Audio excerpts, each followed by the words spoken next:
Today, we're diving into a story that's going to flip a big idea on its head. It's a personal journey that suggests the greatest truths aren't things we discover, but things we've just forgotten.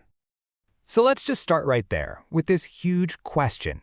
What if all the searching we do, all the looking for answers out there, is actually a distraction from a wisdom that's already hardwired into us?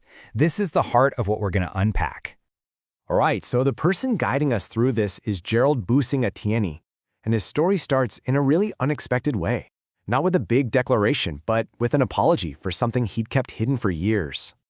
And what's so powerful about this is how real it feels, right? He's not coming at us like some all-knowing guru.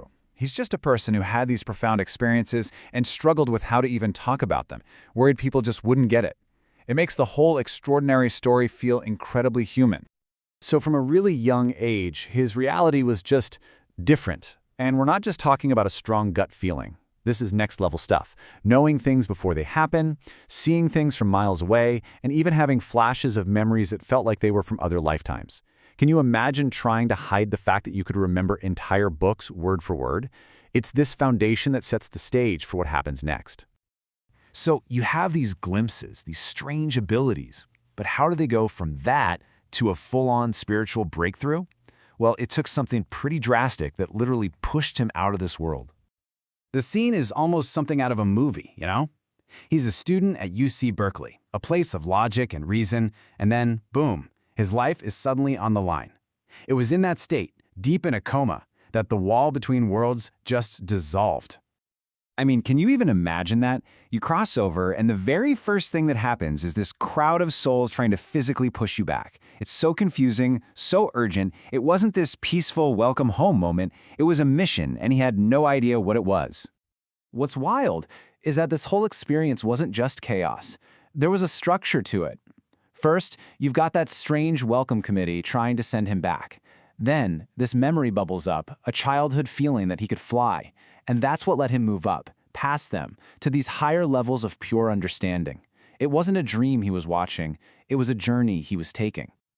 But the journey itself, as incredible as it was, wasn't the final destination.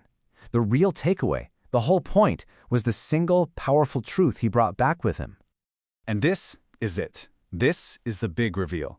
The greatest spiritual truth isn't some well-kept secret. It's that all of us, every single person, every creation, already knows it deep down. We're all just different flavors of the same divine source. That power isn't something we need to earn or find. It's something we just have to remember how to use. And that's where the name of this whole journey comes from. Remembrance. Think about that for a second. It completely changes the game.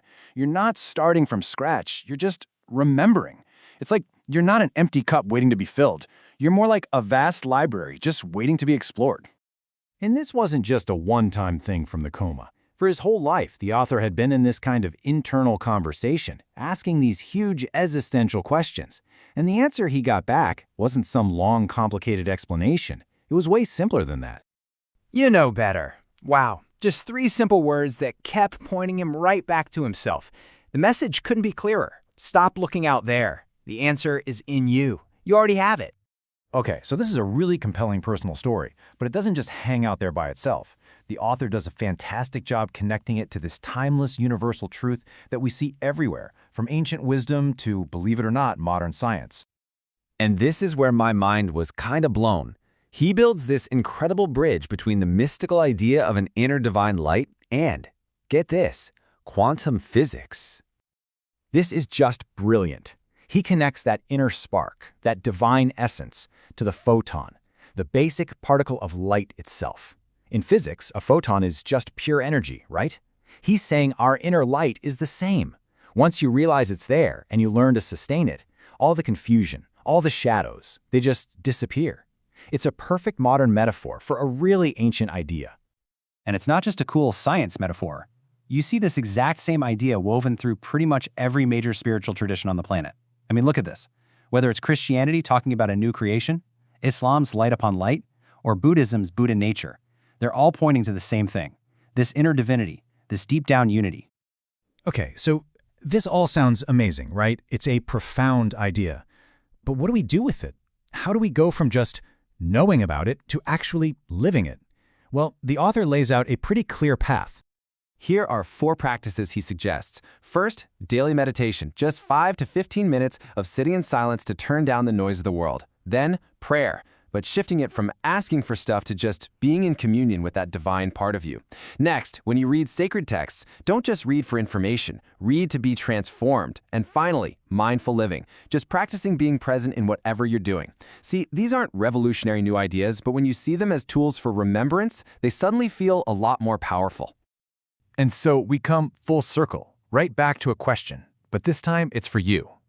His journey was all about remembering. So if you take a moment, if you really get quiet, what truth, what deep inner knowing might you be invited to remember?